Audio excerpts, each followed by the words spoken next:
Tatanggap ng special award ang P-Pop Kings na SB19 at Nations Girl Group na BINI sa launching ng Billboard Korea. Yan at iba pa sa report na to.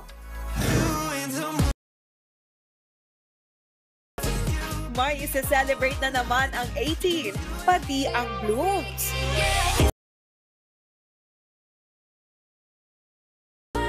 Makakatanggap ng special award ng P-Pop Kings na SB19 at Nations Girl Group na BINI sa Billboard K-Power 100.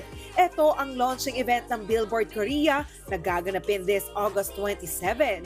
Igagawad sa SB19 at BINI ang Voices of Asia Award para sa kanilang kontribusyon sa Filipino music scene. Magpe-perform din sila on stage.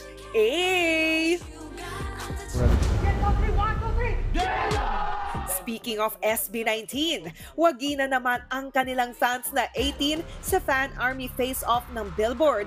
Back-to-back win yan matapos itong mapanalunan ng SB19 fans last year. Sama-sama tayo dito! Let's go! Tago 3! 1, 2, 3! Pagkata!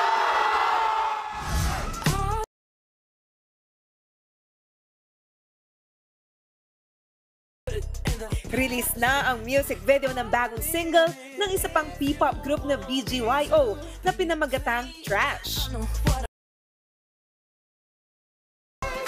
Pop disco na may funk elements ang atake ng BGYO sa music video. Tungkol ang kanta sa willingness na itapon ang lahat para sa pag-ibig.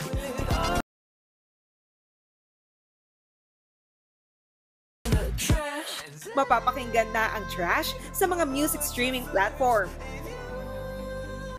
Mga kapatid, Jania Lipon po, laging maging updated sa latest sa entertainment and lifestyle para maging una sa balitaan. Bisitahin at mag-subscribe na sa social media pages ng News 5.